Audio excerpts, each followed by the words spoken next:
Kate Scott, whose husband Jamie was left with permanent brain injury after having the vaccine, and who was the first person in the UK to bring a legal action, said AstraZeneca's COVID vaccine no longer being used in the UK or Europe, and soon the rest of the world, means no one else will suffer from this awful adverse reaction. Kate, I know that your husband's had this terrible brain injury, but could you just say very rare a couple of times? Well, it's not rare in our house. It's 100%. Yeah, I know, but it's just good for the article if you'd say very rare.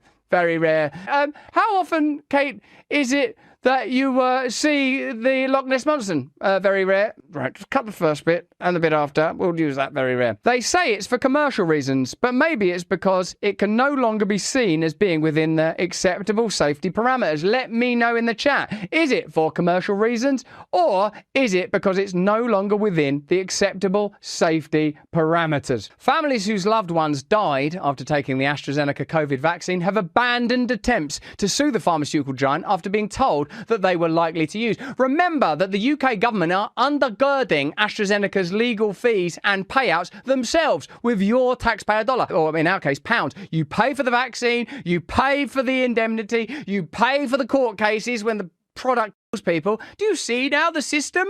Now, why don't you get on and vote for one of these two globalists and shut your mouth? Families have pulled out of the High Court case after being told that they'll be unlikely to succeed with their claims because a leaflet issued at the height of the pandemic warned of a rare side effect associated with the vaccine. So when Kate Scott comforts her children at night because their father has a brain injury, or when the many broken families left in grief, bereavement and giddiness because of deaths caused by this product seek to console each other, remember the leaflet. Remember the leaflet. Do you remember the leaflet? Because we're going to come back to dropping leaflets before things happen later. I mean, all's fair in love, war, and vaccines, right? That story is a little bit disturbing. It's not going to be the last story of that effect because you still haven't heard from Moderna and Pfizer and everyone else that'll come out, J&J. They'll probably say something similar, myocarditis, etc. You know, they'll be outside the statute of limitations. You won't be able to do anything about it. They usually come out and tell you the truth later, even if it's 75 years later, because they like to brag about it. LD, what did you think about AstraZeneca? Did you think that was going on 4 years ago, or is that a complete surprise to you? Yeah, it seems like not that much of a surprise, is it?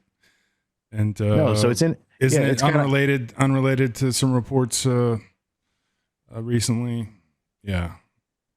Yeah, I mean, I'm sure there's nothing to it, and it's not news for our audience, but I figured if you show it in the time capsule, how long between like we covered that stuff back in the day and now 4 years later, the Overton window now approves of that, and YouTube won't ban you for talking about it. But if you would have talked about clots and shots and evidence and papers and all the audit trail of that stuff a couple years ago, well, I think you and I have had to create many YouTube and Twitter accounts over the years because of those observations. Right. Noticing too early can be a penalty. Early noticers get knocked down. Hey, I also saw, I don't have time to play the clip tonight for the audience, but I will let you know that Tucker Carlson interviewed Justin Trudeau's brother. And apparently his mom knew John Lennon as well as Fidel Castro. And you'll get that when you see the interview. But I saw an image of him. I see what you're saying. It's no secret that his mom was very popular. And very popular. I guess that's, I'll just do the George Bushism. Playing politics? Well, there's time for politics. I don't know. She's just very popular. So anyway, his brother's an interesting dude. I think he's a brother from a different father, but they share the mother. And he had a lot of perspectives that would fit in with this show format. So I actually was thinking like, maybe we should talk to him because there are some perspectives about the vaccine campaign, the Canadian truckers protest, a whole bunch of stuff. And I just want to know, like, how much of this stuff is gleaned? Like, does he know more than his brother about some of this stuff? Because, you know, his brother went to the World Economic Forum Young Leaders, and he's a yes man, and he's like, you know, trying to be the best and brightest in class. But his other brother seemed like awake and pretty conscious and not necessarily woke. So I thought it was an interesting interview. And if for those of you who might be interested, now you know such a thing exists out there. This next clip we're going to go to The United Nations. The next clip, first off, it comes from CNBC, which is like NBC's like news channel, I guess, or a new financial news channel, something like that, CNBC. So on CNBC, I saw this title, and the title was Live. United Nations General Assembly overwhelmingly votes for Palestine rights. And I thought, that sounds historic. I should tune in. I'm going to drop you in. It was like a 3-hour broadcast. I'm going to drop you in right where I started, and I'm going to let you hear just what I heard. And we're going to listen to the first speaker, who I believe is a gentleman affiliated with Palestine. And then we're going to listen to the second speaker. And he, I believe, is a gentleman affiliated with Israel. And we're going to weigh both their arguments. So when you're listening to the first gentleman, as well as the second one, I want you to take out a note card or a piece of paper. And if you hear something that does not reflect reality, I'd like you to try and note it for your own edification. I will do the same on my end. And then maybe at town hall, we can compare notes. That'd be an interesting exercise. All right, so let's go to CNBC's coverage of the United Nations General Assembly to see if they'll recognize Palestinian rights, not as a state, but they're considering like giving the people some rights, not political rights, but they're considering giving them some rights. That's the deal. All right, let's go to the clip. Emirates has moved that the debate on agenda item 5 be suspended at 11 a.m. today for the Assembly to proceed to consideration of the draft resolution A/ES10/L30/Rev1, and that the debate would continue after the action on the draft resolution. It is my understanding that, without setting a precedent, if the Assembly were to decide to suspend the debate at 11 a.m. today to proceed to consideration of draft resolution A/ES10/L30/Rev1 and to continue the debate after the action on the draft resolution, and if the Assembly were to subsequently adopt the draft resolution, the 10th emergency special session would be adjourned temporarily following the conclusion of the debate on item 5. Is there any objection to the motion? I hear no objection. It is so decided.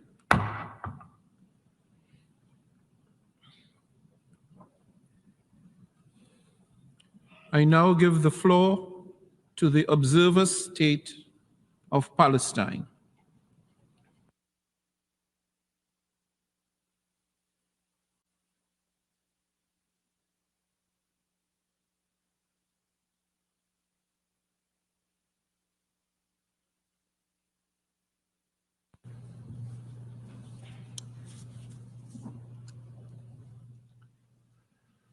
Mr. President, dear colleagues, I stand before you as lives continue falling apart in the Gaza Strip, torn apart in the most brutal and devastating ways. I stand before you as more than 35,000 Palestinians have been killed, 80,000 have been maimed, 2 million have been displaced, and everything has been destroyed. No words can capture what such loss and trauma signifies for Palestinians, their families, communities, and for our nation as a whole.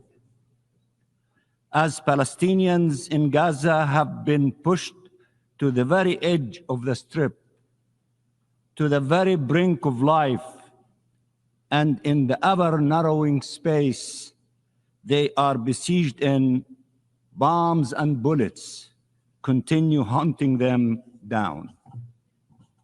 I stand before you as famine is settling in, by design and by the decision of the Israeli government, killing the most vulnerable among our people, children and women. Israel closed the crossings instead of opening them, including the Rafah crossing, seizing by force the Palestinian crossings point of Rafah. Humanitarian convoys were attacked with its blessing, and the UNRWA headquarters was assaulted with its complicity. At the time where the world was calling to flood Gaza with humanitarian aid and calling for a ceasefire, Israel imposed a drought. Its plan has not changed: destroy and displace. I stand before you as every inch of Gaza has witnessed massacres, as mass graves continue to be uncovered where hospitals used to stand, as the world is barely starting to grasp the cruel and extensive nature of the actions committed against the Palestinian people. I stand before you as the Israeli Prime Minister is ready to kill thousands more to ensure his political survival, as he openly declares the Palestinian state is an existential threat, and together with his co-conspirators continues 76 years after the Nakba to try and finish the job. Israel's war is against the Palestinian people as a whole. Its occupation forces and settlers kill daily in the West Bank, including East Jerusalem. Its bulldozers displace Palestinian communities and demolish Palestinian homes everywhere. I have heard many praise the resilience of the Palestinian people, and we are resilient. But no nation, no family, no person should have to endure such suffering for so long. Such injustice, from birth to premature death, one generation after the other. No parents should know such fear, such powerlessness. No children should have to suffer in their flesh what Palestinian children are experiencing. As we speak, 1.4 million Palestinians in Rafah wonder if they will survive today and wonder where to go next. There is nowhere left to go. Mr. President, I have stood hundreds of times before at this podium, often in tragic circumstances, but none comparable to the ones my people endure today. I have stood hundreds of times before at this podium, but never for a more significant vote than the one about to take place, a historic one. We faced and continue to face attempts to push us out of geography and out of history, but by forcible displacement, subjugation, or death, or to say it in even clearer terms, by ethnic cleansing, apartheid, or genocide. Against all odds, we survived. Our flag flies high and proud in Palestine and across the globe and on the campus of Columbia University. It has become a symbol raised by all those who believe in freedom and is just rule, by all those who can no longer stand idly by in the face of such utter injustice. It is true that we will not disappear, but the lives lost cannot be restored. The marks, visible and invisible, left by this horrific assault that has yet to end on bodies and souls, on families and communities, on each single Palestinian in the Gaza Strip can never be truly conveyed. We did not write the UN Charter. We did not enact international law. We just demanded to see them applied to us, and have been until now denied their protection. As the campaign to displace and destroy the Palestinian people reaches its ultimate levels, you can decide to stand by the right of a nation to live in freedom and dignity on its ancestral land, to stand with peace, which requires the recognition of our rights, not their continued denial. Or you can stand on the sidelines of history, or worse, obstruct its natural path forward. Mr. President, I have sat in these halls next to liberation movements who, one by one, finally took their rightful place in this august chamber, and again, without a doubt, the day will come where Palestine will take its rightful place among the community of free nations. Occupation and colonialism and death and destructions are not our fate. They are imposed on us, but freedom is our sole destiny. We share with many nations represented in this hall the suffering they endured, the struggles they led, the dreams they had. You have been witnesses to the story of Palestine, and you can only look at it from the prism of your own people's journeys towards liberation. Liberation so life can prevail. Liberation so peace can prevail. We want peace. We want freedom. There is no word harder to pronounce when tens of thousands of your people have been killed. We do not use it lightly. We want peace.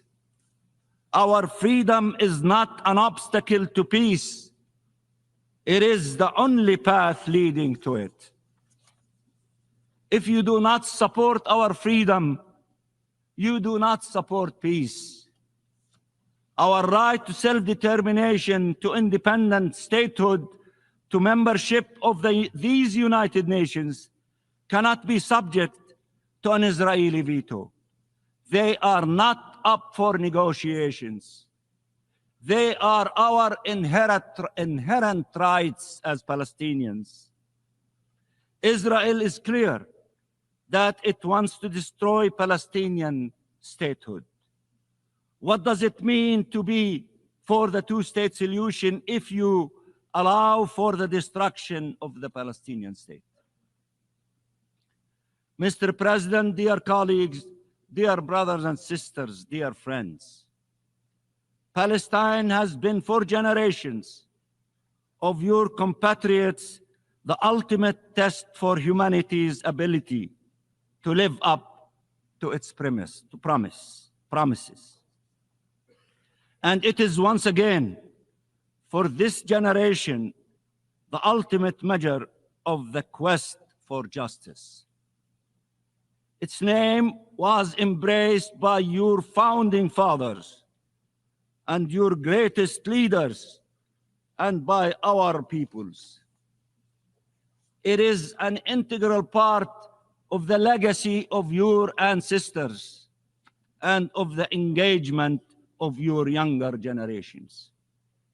People from all creeds and faiths and race and age, in the biggest cities and in the most remote villages, are mobilizing for Palestine, mobilizing for a ceasefire, for an end of the occupation, for freedom and justice, and for peace. Mr. President, the UN Charter was often invoked during our negotiations, and we will always abide by the Charter, including when the processes it forces and limitations it imposes are to our detriment, and including after having been confined in an observer status for 50 years now. We wish from all those who invoked the Charter to abide by the right of the Palestinian people to self-determination guaranteed by the Charter, to confront the acquisition of Palestinian territory by force, denounced by the Charter, to preserve future Palestinian generations from the scourge of occupation and war as foreseen by the Charter. A yes vote is a vote for Palestinian existence. It is not against any state, but it is against the attempts to deprive us of our state. That is why the Israeli government is so opposed to it, because they oppose our independence and the two-state solution altogether. It is an investment in peace and thus empowers the forces of peace. How can anyone explain that Israel was admitted to the United Nations 75 years ago on the power of a resolution that foresaw two states, and without awaiting an end of the conflict, and while continuing to deny our rights and our existence, and that the state of Palestine, 75 years later, is still required to wait and remains met by a closed door, preventing it from being admitted to this organization. Your vote today, of course, says a lot about your solidarity with Palestine, but also about who you are and what you stand for. It matters, and I know an overwhelming majority of you will stand again with the Palestinian people in their hour of need, and you will stand for just and lasting peace for the benefit of all. In simple words, voting yes is the right thing to do. And I can assure you, you and your country for years to come will be proud to have stood for freedom, justice, and peace in this darkest hour. As everyone is saying, free Palestine, and peace for all. And I repeat, free Palestine, and vote yes for the resolution. And I thank you so much. LD, go ahead and pause it. And then would you scrub forward to the Israeli response real quick? And then I just wanted to mention that he should be careful calling for freedom, because a young man at the Paris Peace Conference in 1919 called for freedom for his country. He said, I want to be just like America. I want to take my country and make it like America. And that man's name was Ho Chi Minh. Might have heard of him. Famous Vietnam War incident. So anyway, I did not hear him condemn Hamas. Didn't hear anything about 10-7, pro or con about it. So he didn't mention it at all. But the rest of the facts, because the way to analyze and find facts and truth. You know, facts alone do not find truth. You need facts together in a non-contradictory way to find truth. It takes a little thinking. And to think means to pay attention. What did the man say? Did he use declarative sentences? Great. Those are claims. We should check those claims and hold them against reality and see if they are congruent or not. So he had some claims. Let me put my glasses on here. Palestine, as you heard, is an observer state for 50 years, has never had status. So they get to sit around and watch the rest of the world make decisions on their behalf. That's called politics. 35,000 killed, 80,000 maimed, 2 million displaced. Those are all pretty standard numbers. The IDF in the past has used what they call Hamas numbers. So even though they say those are Hamas numbers, the IDF doesn't keep track of the civilians they kill very well, much like the Americans in Vietnam, I might say. 50 years occupied as an observer, people's rights, self-determination is what they're looking for. That sounds reasonable. It doesn't sound like an unreasonable thing for people to have human rights. He talked about the attacks on UNRWA. He had talked about the attacks on the food convoys. Those aren't things in the past. We're going to show you tonight. Those things happened this past week, and there's a really good video of it, so you can understand how it works. He talked about the drought, the displacement, the mass graves, the destruction of hospitals, the Nakba. These are all factual and actual things. I did not hear anything. Lawrence, you can tell me different if you heard something, but I didn't hear anything that was unfactual and related to the major themes in his timeline. There might have been some of his comments around that are unfactual. I wasn't paying attention to his opinions. I was looking to see what his case and argument was built upon. We might find out throughout tonight, you know, it's a horrific thing that Hamas killed 1,200 civilians on 10/7. It might be less horrific if they killed a lot less civilians. And I don't know, maybe it makes it more horrific if Israel artificially exaggerated some of those numbers so that they could do what they've been doing for the past 7 months and call it self-defense. Maybe Hamas didn't kill enough civilians to get a legit response. And a lot of Hannibal directive killed a lot of those hostages before they ever made it back to any Hamas-controlled anything. So we're going to take a look at that because we have some serious evidence to put on the record later tonight. But first, we have to check out the cases being made here at the UN, because after 50 years, considering them for, you know, granting them human rights, it is kind of a big deal. I'm sure it probably will be, you know, vetoed or something. They're going to find some way to make sure that it doesn't happen. But it's encouraging to see the rest of the world kind of recognize that, yes, all humans deserve human rights, not just some. And some people don't have more rights than other people, those sort of things. LD, what did you take any notes on the first guy? I didn't have any notes. Well, yeah, I mean, I'll that's all right. Defer to your tracking of what he was laying Yeah, the out. second guy, I feel like we're going to have more notes. Right. I'm not saying that because I'm predetermining it. I'm saying it because I caught his speech already, and I might have a little bit of a retort built in. So, other items we need to cover before we move on. I think we hit all of the major points. So you heard the statement on one side. Now we're going to hear the statement on the other side. I'd like you to do the same thing. I'd like you to break out pen and paper, take some notes, major factual claims of the argument, because we're going to do this with BB in a couple clips ahead too. We need to compare what's being said to reality, because if people are provably lying in order to cover up their murder of other people, it's kind of a big deal to history. And we should probably take care of it sooner than later. We shouldn't probably wait 4 years to address it like we just saw with AstraZeneca. So let's go ahead and start to let it roll, and let's hear the Israeli response.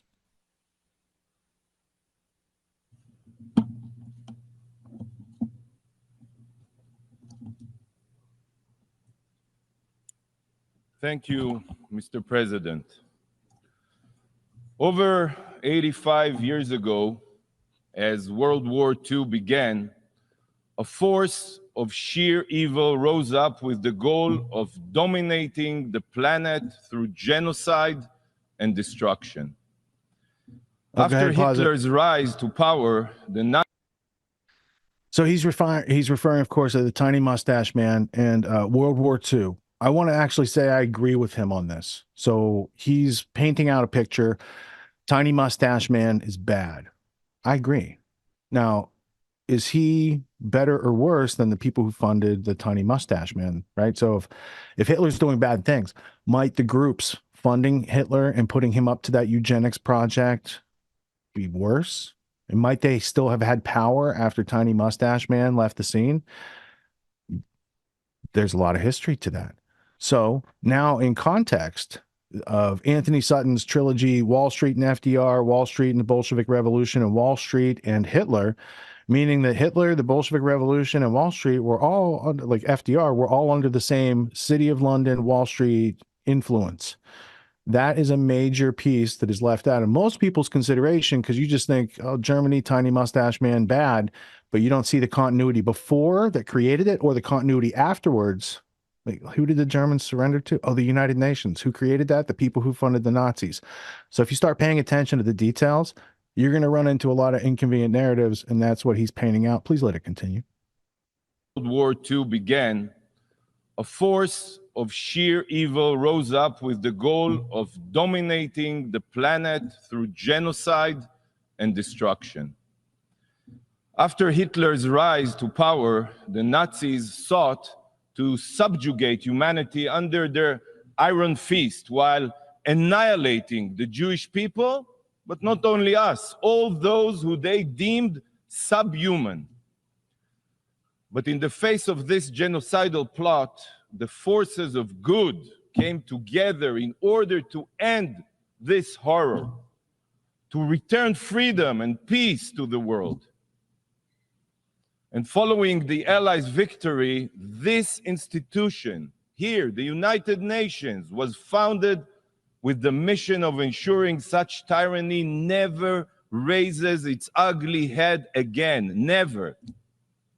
Pause it, please. I hear what he's saying, and while that may be true, that is the most dumb portrayal of good and evil I've heard so far. But so he's gonna, the United Nations, Nelson Rockefeller's votes, we'll get to it later, were bought off through blackmail from a Haganah agent, two Haganah agents. So when you get down to Ben-Gurion and his relationship with those UN votes that he's claiming are like, yay, freedom, it's not so clean. And Nelson Rockefeller is a pretty dirty bird with those Nazis. Let's go ahead, continue to roll the Israeli response. Today, you are about to do the exact opposite and advance the establishment of a Palestinian terror state, which will be led by the Hitler of our times. The Hitler of our times. In the 1940s, the Please world pause united. and just go back like 5 seconds. So it seems his concern here is that the United Nations is going to admit a terror state into its midst. Now that's interesting because Palestine is not a state, but I'll go with you on that and we'll call it a terror state. Let's say what you're saying is true, sir. How was, I'm asking for a friend because it's a dangerous question. How was Israel born? Was it born by blood and fire? By the bombing of the King David Hotel in 1946, 47, back in July? Oh, sorry. I could just read it. The July 22nd, 1946. Did you guys bomb a hotel to get your freedom? Were you a bunch of terrorists, the Irgun and Stern Gang and Haganah? I forget because, it's been so long since I was taught that in 4th grade history. But go ahead, continue, please, because I'm curious about now where his claims go from here, built on this sturdy foundation of facts. Which will be led by the Hitler of our times. The Hitler of our times. In the 1940s, the world united to destroy a murderous regime. Yet today, with sick and twisted irony, the very body established to prevent evil is now welcoming a terror state into its ranks. What would Churchill say if he were alive today? What would Roosevelt? Pause, please, because there's 2 points there. He made 2 points. I got to hit him quick. What would, so UN today bringing a terrorist country into its ranks? I would say, isn't that how the UN started? Didn't I just cite the citation, King David Hotel? You're not allowed to talk about that. You get banned for talking about actual history where they bombed the British and killed 90 people. Civilians, a lot of them, by the way. So it's okay to kill civilians to get your country. It's not okay to kill civilians when you're occupied. You have no right to resist. Even if there were maybe around 50 civilians on 10/7 and not 1,200, and the rest are accounted for. We're going to see, like I said, we're going to see the evidence tonight. I didn't do the math. I read the math and checked it and said, shit, math be a thing, you know, and it's inconvenient. If we can't ask mathematical questions about how you're putting these numbers together and you don't have evidence behind it, I think the numbers might be bullshit. We're going to have to look, though. We're going to consider. We're going to weigh the options. We're going to continue to weigh. Let's go ahead. Oh, what was his second point? Sorry. Well, can you rewind it 2 seconds? Or do you remember? Let's see. Tyranny, the very body established to prevent evil, is now welcoming a terror state into its ranks. And then he said, what would Churchill say if he were thank alive? you. What would Churchill say? Because he's not alive today, right? So we'd have to look at what Churchill said when he was alive. And there's this wonderful piece of history called Zionism versus Bolshevism. And this, let me get my spectacles on. This comes from the Illustrated Sunday Herald, London, February 8th, 1920, page 5.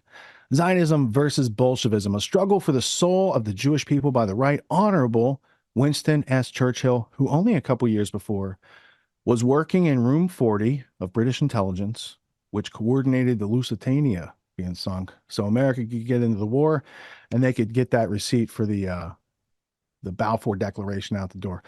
Let's see. Some people, I'm not going to read the whole thing, but I'm going to read a couple lines here. Some people like Jews and some do not, but no thoughtful man can doubt the fact that they are, beyond all question, the most formidable and most remarkable race which has ever appeared in the world. So that's how Churchill starts out. He goes into the good and bad Jews, the national Jews, the international Jews, the terrorist Jews, and this is before the item I just cited, as far as 1948 and 46, the hotel bombing of King David Hotel. So this is interesting. And he goes on and he talks about a home for the Jews and Zionism, right? Zionism offers the third sphere to the political conceptions of the Jewish race. In violent contrast to international communism, it presents the Jew a national idea of a commanding character. It has fallen to the British government as a result of the conquest of Palestine to have the opportunity and the responsibility of securing for the Jewish race all over the world a home and center of national life. Now, correct me if I'm wrong, Lawrence, but isn't 1920 before Tiny Mustache Man takes anything? Hitler might be in jail at that point. Right. So I would say, though I would like to believe the gentleman on the very prestigious United Nations stage, I have to call bullshit on what would Churchill say, because he had some very select words to use that I didn't even want to read because I don't want them in my voice. But you should read the entirety of Zionism versus Bolshevism, and go ahead and let the UN guy roll. Live today, what would Roosevelt think? They are turning in He was funded by the same people who funded the Nazis. Turning in their graves. This week, only this week, Israel commemorated Yom HaShoah, Holocaust Remembrance Day. And it is during our sacred week that this shameless body has chosen to reward modern-day Nazis with rights and privileges. As Israelis mourn the Jewish babies burned in the crematoria, you here at the UN usher in the collaborators of the Israeli babies burned on October 7th. How can you be so blind? Is it your political interest? Are these your distorted values? Are you being threatened by diplomatic terror of the Palestinians and their collaborators? There are many here. Colleagues, today's destructive vote is not only opening the UN's doors to the terror-supporting Palestinian Authority. If it was, then it would be bad enough.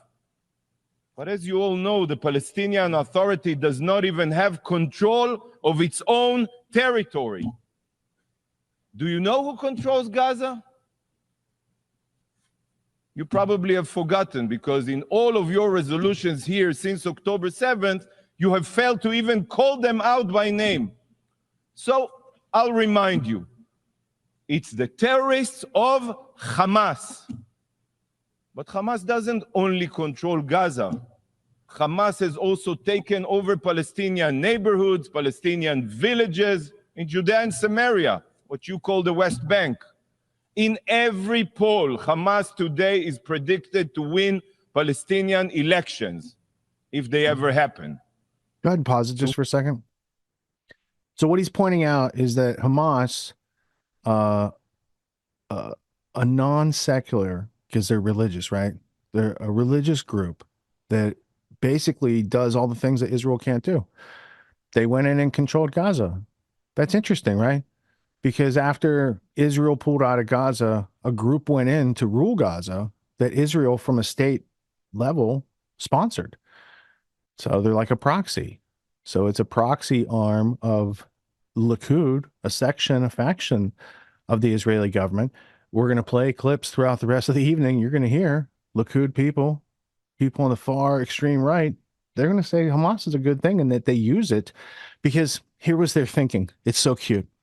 They figured if they put this gang of thugs in charge of these innocent people, the world will be horrified and never grant Palestinian people their rights, which seems to be maybe going away with that UN vote that we're watching right now, right? So it's interesting because maybe people see that the reason that they haven't had an election since 2005, 2006 is because they're not free. I mean, it's like electing a government within a prison. You're in prison, you get to elect your prison government. You think it's going to be a gang of thugs and criminals? It might be.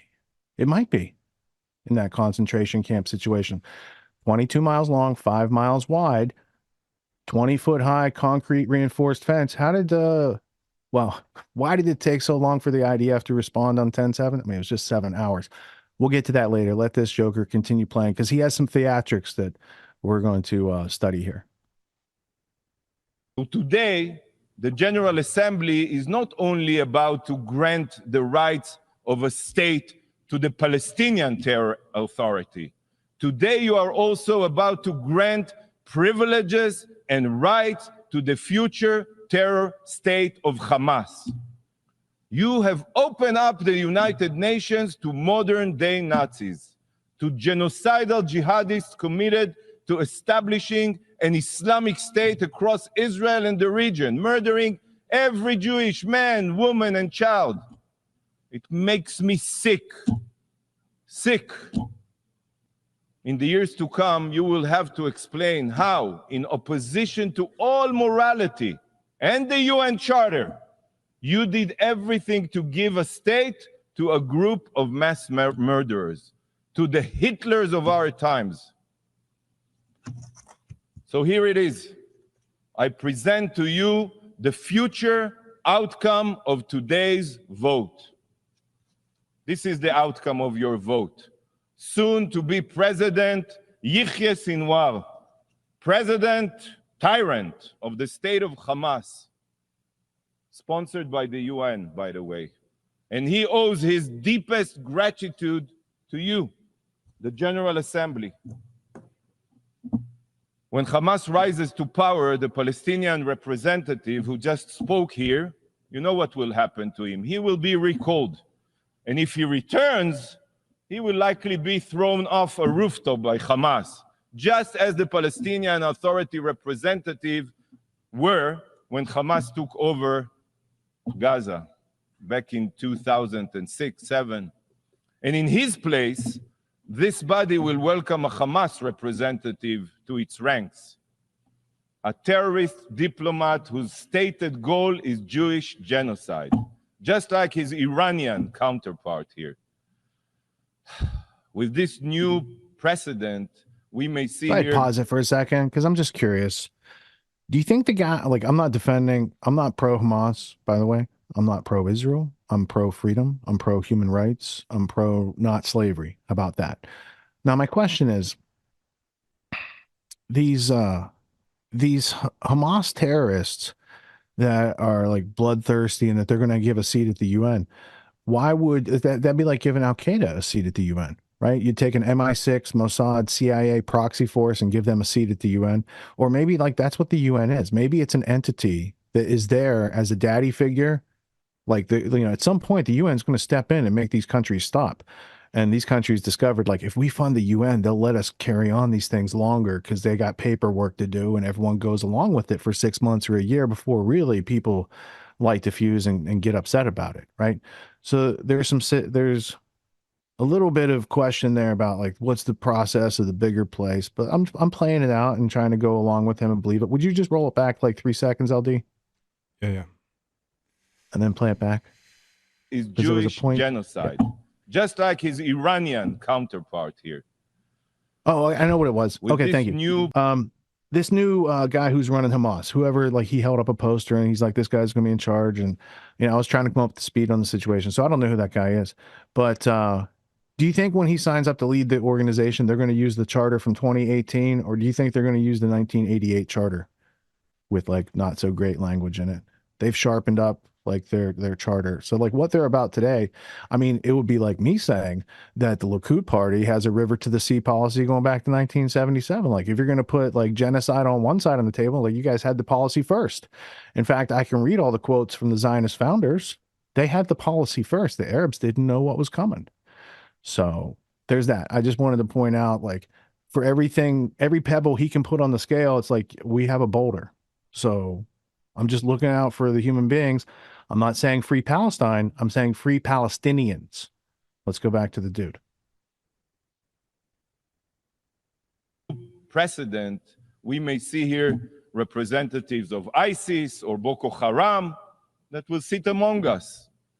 You know what? This will be fitting for the new moral standard being set here today, giving the rights of a state to an entity that is already partially controlled by terrorists and will be replaced by a force of child-murdering Hamas rapists. Unbelievable. Truly unbelievable. Pause it for a second. What? Now, he had talked about killing burned kids earlier. I was leaving it go. Now he's just said he called them rapists and he called them baby murderers. 36 children were killed total on 10/7. Not any of them were beheaded. The claims being made right there, like if he has real claims and evidence, why wouldn't he use them? Why would he use hyperbole that the public, the savvy public paying attention, knows those facts are, those are buckets that have holes in it and they don't carry water. Those arguments are shot down as soon as you bring evidence to the table. So that's interesting that he wants to go to debunked stories where, I mean, it's a critical part of his argument. He's like, I got some stuff that's been debunked. You got nothing better? Let's go ahead, let him keep saying stuff. It's about to get interesting. Truly unbelievable. It is truly unbelievable. What you are carrying out today is reminiscent of how the powers of Europe capitulated to Hitler in the Munich Agreement. The UN is targeting the law-abiding democracy of Israel while appeasing the Nazi jihadist forces of Hamas in Iran. And Churchill's remarks then on the choice of cowardice and appeasement in the face of murderous dictators are relevant to your vote today. Because today you have a choice between weakness, shame, and conciliation, and fighting a war against terror. And sadly, you will choose weakness, but you will receive in return not only shame, but war in the future as well. Bravo. Colleagues, today, another travesty is being committed here by the General Assembly, an unforgivable act. The destruction of the United Nations Charter. The UN Charter, the sacred document which serves as the foundation of everything we are supposed to do here, is being trampled upon. It is being thrown out the window. You are spitting on the very values that were formulated to bind this organization. With today's destructive resolution, you are circumventing. So remember, what he's saying is, back in the old days when the UN admitted the terrorist state, it was okay. But now it's not. because the terrorist state's all grown up now. It's all legit. It stopped being run by gangsters and bankers. It's legit. It's a democracy, everybody. It's not a democracy where you can get married if you're gay. It's not a democracy where you can test your DNA, but it's a democracy. I'll believe you. It's got apartheid. Is that part of a democracy? It's got genocide, ethnic cleansing, civil war for 50 years. Is that part of a, maybe. I'll have to look it up. Maybe democracy has a morphing definition. I should look for Rabbi Barclay to guide me on this. That's what I should do. Please let him continue. Values that were formulated to bind this organization.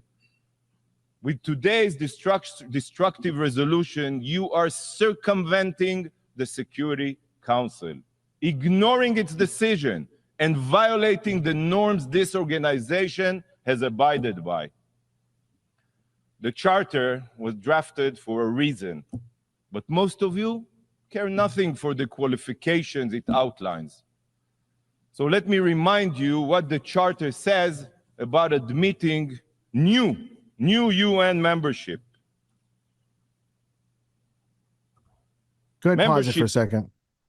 Because, you know, I just happen to have the United Nations Charter in my history blueprint. Because I asked the question, what is the history and evolution of this institution, which has so much power? And I've got people like some Rhodes Scholars. I've got John Foster Dulles. I've got a bunch of British Anglo-American establishment people. I've got Sumner Wells, John J. McCloy. You know who sat in Hitler's box at the fucking Olympics in 1933? John J. McCloy, one of the fathers of the United Nations, okay? And the World Bank. You want to know who funded the Bank of International Settlements? Hitler's banker, okay? It's time to grow up and talk about reality. Because when you have the United Nations Conference Organization coming from, you know, the robber baron empire who donated the land and gave the architect plans to build the building in international territory in what used to be a slaughterhouse district in New York City. Oh yeah, that's truth, justice, and the American way right there. I mean, so you can go to the history of the Dumbarton Conference and the various conferences post World War II, or to get the war ended, and which culminates with the United Nations. So you can learn the backstory, right? But the point would be, on October 24th, 1945, the United Nations had to be there because those nasty Nazis needed someone to surrender to. They didn't surrender to the Allies. They surrendered to the Project for Internationalism created by the Allies. Pretty clever, right? It's the same group of people that got blackmailed for Nelson Rockefeller's votes. So let's go ahead and get to the point where he shreds history. Membership in the United Nations is open to all other peace-loving states which accept the obligations contained in the present charter. Peace-loving. Number two, the admission of any such state to membership in the United Nations will be affected by a decision of the General Assembly upon the recommendation of the Security Council. With today's vote, you are not only bypassing the Security Council in violation of the Charter, but you are bastardizing the meaning of peace-loving. You know that the Palestinians are the exact opposite of peace-loving. You know this. We know this. Since they rejected the pause it for a second. Loving prisoners in a concentration camp. Do I know this? I don't know. I would have to think about that. But he claims that I know this thing, which rhetorically, like if it was a real debate, he'd get his, you know, somebody else would eat his lunch. That's what I'm saying. That's a very weak point to bring to such a strong forum of discussion. Let's go ahead and continue. You know that the Palestinians are the exact opposite of peace-loving. You know this. Since they rejected the UN partition plan in 1947, they rejected it. Oh my goodness, you're right. Pause it, because this dude gaslights so hard that you know it might be overwhelming for you. So let's play back what he just said. Tiny mustache man. People from Europe move to Palestine and take their land. 1948, UN says, "Hey people, we can give you a little bit of your land back, but the rest of the people are going to keep it."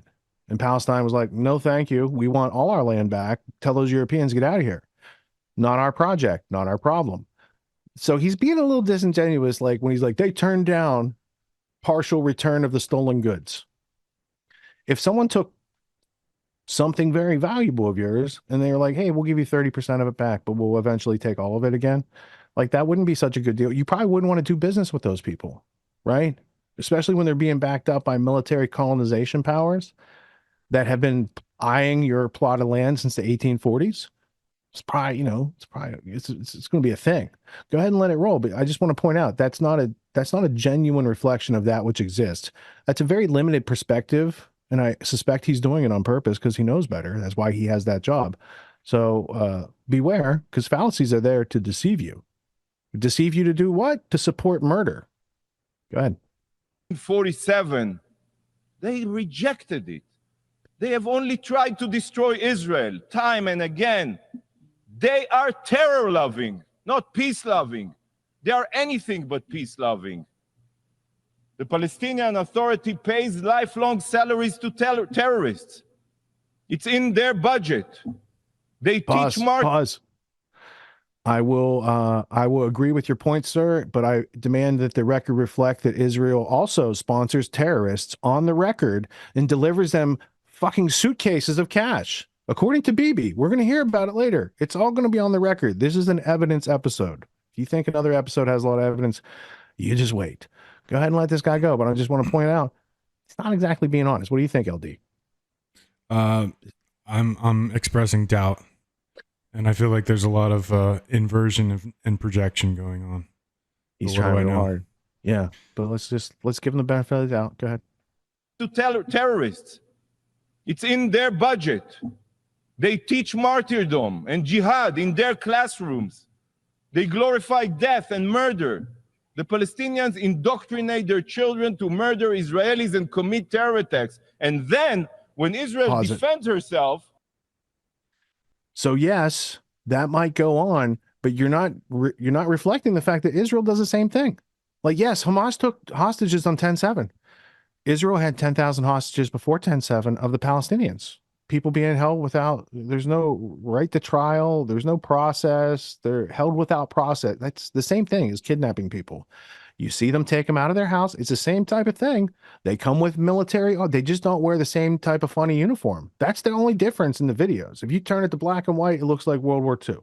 So let's go ahead and let him continue to make his case because he has some very impressive theatrics. They had a big budget for this production. Murder Israelis and commit terror attacks. And then when Israel defends herself, the Palestinian representative stands here, shedding his crocodile tears, as if he did not send all of them to commit suicide or terror attacks. Not a single Palestinian leader, not even one, has condemned the October 7th massacre. He calls the Hamas his brothers. And this is who you want to bestow the rights of a state upon? A terror entity? As long as so many of you are Jew-hating, you don't really care that the Palestinians are not peace-loving. Despite your obligation... Go ahead, pause it for a second, because... Sorry. I'm not saying that Hamas is peace-loving. I'm saying that 2.1 million people live there, half of them women and children that are civilians. And it's not self-defense when you do it over 7 months in a calculated way with hundreds of thousands of pounds of U.S. ordnance dropped to decimate the whole... I'm sorry, decimate means 1 out of every 10.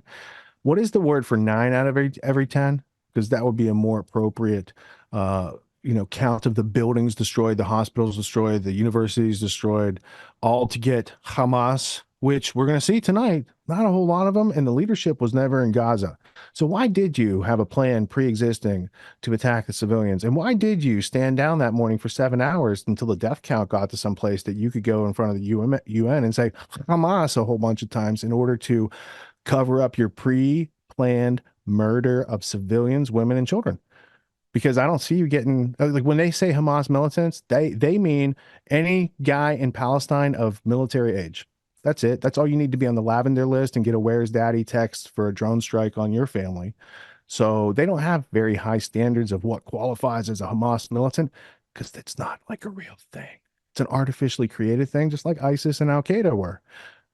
Mujahideen, couple freedom fighters with Big Daddy US behind them, and Zbigniew Brzezinski calling the shots all along the way.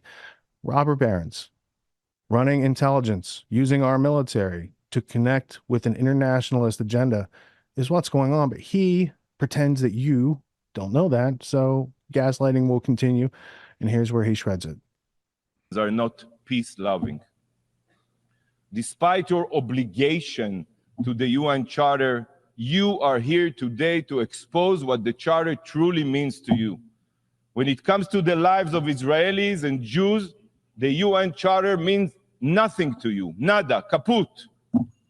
By ignoring the Charter and granting the Palestinians the privileges of a member state, you are proving that morality is just a slogan for you, while politics and interest prevail. To you, the UN Charter is just a meaningless document, and the vote today will prove that. You know what you're doing today? Today you are gutting the Charter, and you are doing it in the wake of the most brutal massacre of my people since the Holocaust, on the ashes of the October 7th massacre. Why? This day will go down in infamy. The UN, an organization that was established in the aftermath of the systematic murder of 6 million Jews, pays no heed to its founding charter and is advancing another genocidal regime that threatens the existence of the Jewish people. And I want the entire world to remember this moment, to remember this immoral act. So today, I will hold up a mirror for you. A mirror. Here it comes. A mirror, huh? He's got your mirror for you. This is your mirror. It's a miracle. So that you can see exactly what you are inflicting upon the UN Charter with this destructive vote. This is...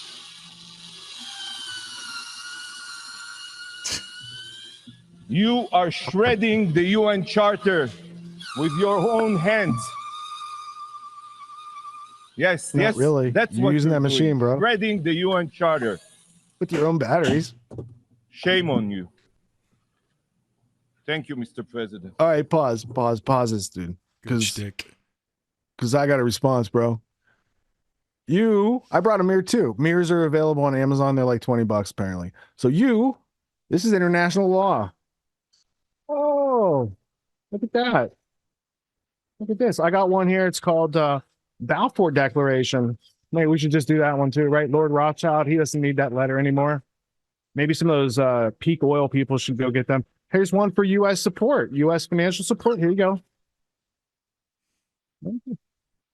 Awesome. There we go. It came broken, so it's going back anyway. It's cracked. Look. Oh, that's definitely cracked. User error. All right, so that's the end of that guy's speech. I know you guys were expecting a whole lot more substance and merit. Unfortunately, he lent all the good evidence to Bibi, and we're going to see him display, because Dr. Phil got to see a special IDF propaganda video, and he has this very candid conversation with Bibi, who speaks in his perfect English to make sure that the Christian Zionist audience is all going to be on board with the genocide in Rafah, and the fact that even though there was a ceasefire that Hamas accepted earlier this week, the Israelis, they're like, let's just start bombing Rafah. And so they said no ceasefire, and now they're going after the town that used to be 250,000 people, which is, a healthy size for a town. I grew up in a town with 3,500 people. This Rafah is a town 250,000 people, which right now has like 1.7 million people because they're all living in tents. They all decided to do like Columbia protests or something down in Rafah. So they have like, they've got the usual, they got bouncy houses, and they've got corn dogs, and they've got like some street hockey going and all these sorts of things down in Rafah. It's just like a big party, just like it was in Ottawa for the trucker convoys. I'm sure it's the same thing. And then they mix a little Columbia, Yale protest thing, and they got the tents down there. So I'm pretty sure that's what's going on. But we'll have to watch the news. I'm sure the news from this past week will show us what's going on in Rafa. What makes the Grand Theft World podcast unique, invigorating, exciting, and informative? Most other podcasts out there are either doing straight up interviews or they're just covering the daily news. They're covering current events from the day they happened. And that is effective. It's useful. It's a great starting point. And then sometimes these current events change during the week past the first story. So we like to give it a little time. You have to wait till some of the dust settles on these stories in order to give them accurate coverage. And the other thing that's really missing in the media landscape is covering the articles that are coming out every day. That's great. That's necessary. But who's bringing in contextual history so that you can understand what has been going on for decades and decades to lead up to the machinations and actions that we see unfolding today? So what we do here on the podcast is we cover current events. Many of these things are censored, but we wait about a week. As a forensic historian, I focused mainly through my career on the history of globalism and collectivism and things that they call maybe the New World Order. There's a lot of facts to these sort of circumstances, groups, events, activities, working groups that they've had over time. So for Grand Theft World listeners, we not only break down the current events, most of which that are censored during the week, we provide you with contextual history, we give you the source notes, the references, we do deep dives, and this really empowers you with an understanding of context and history so that you can make more informed decisions in your life. There's also a community, a membership where you guys can actually ask questions and we can get into the show and we can share evidence. And there's a town hall weekly for Grand Theft World for those who listen to it and are interested in covering the stories that we don't get to during a 6-hour show. Listening to it an hour a day, you could easily consume the week's news, but you're going to have substance and meaning and context and understanding. And with that, you can make higher quality decisions in your life. So if you're interested in more quality in your life, go to grandtheftworld.com, click podcast at the top, and we'll see you there. Thank you. These allegations are false. This isn't Grand Theft Auto, folks. This isn't a video game. What are the most surprising things that you discovered once you started pulling on that thread? Who he was connected to, what institutions he was influential over, what events he participated in? Come on, man. What are we talking about? Come on, man. No. You don't have to think about it, dude. I got this quote because you said you didn't know much about Klaus Schwab. I made it my job to, as soon as this happened, I'm like, okay, this guy's their front man. Let me learn about the official history of the World Economic Forum. I got their 40-year history. I got every book that Klaus Schwab has written or ghostwritten. I went through those books. This is one of the most interesting passages. Come on, man. Come on.